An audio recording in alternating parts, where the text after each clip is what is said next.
Good afternoon. It is Friday, June 2nd, 2023. How important is it to gather people? We keep track of attendance at church, and most churches do the same. We value high attendance, it seems. We consider a Sunday with a lot of people to be a better Sunday than a Sunday with only a few people. At the first church I pastored, one time I was lamenting the fact of poor attendance with one of our neighbors. And he said, "Preacher, if you want to boost attendance, advertise a free beer night. You'll pull in a good crowd. They're not going to stay to hear your message, but they'll come for free beer." And that kind of changed my perspective a little bit on wanting to have a crowd. It's important to share the message, not just have lots of folks. There are times in Jesus' ministry where he pulled in a very large crowd. In Mark chapter 3, and I'm reading from the New Living Translation, second edition, Mark chapter 3, verses 7 to 12, says, Jesus went out to the lake with his disciples, and a large crowd followed him. They came from all over Galilee, Judea, Jerusalem, Idumea, from east of the Jordan River, and even from as far north as Tyre and Sidon. The news about his miracles had spread far and wide, and vast numbers of people came to see him. Jesus instructed his disciples to have a boat ready so the crowd would not crush him. He had healed many people that day, so all the sick people eagerly pushed forward to touch him. And whenever those possessed by evil spirits caught sight of him, the spirits would throw them to the ground in front of him, shrieking, "You are the Son of God."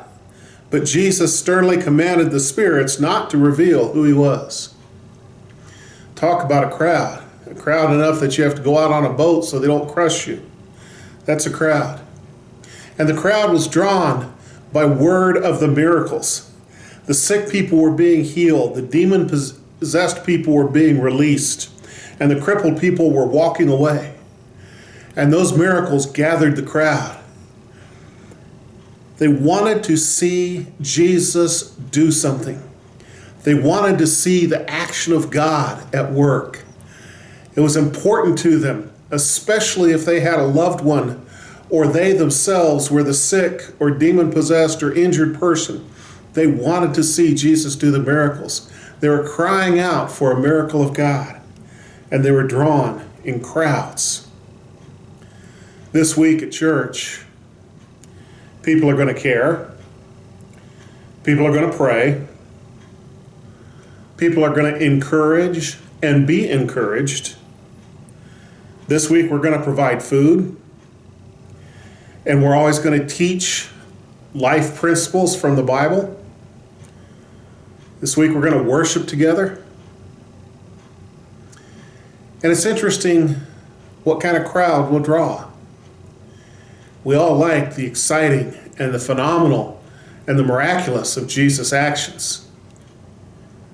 But what about the small miracles, the silent miracles, the discouraged finding encouragement, the downtrodden finding hope, the broken finding restoration?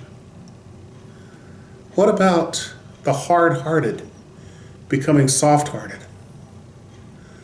What about the sad finding a reason for joy? These are the miracles that God provides. And they don't draw quite the crowd that the healings and the demon possession release do.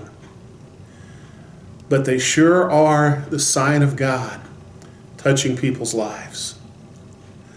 This week, you be a part of the crowd.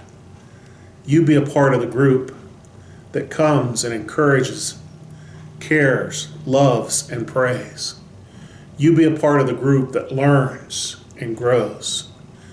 And may God bless you as you become a part of the crowd. God bless you.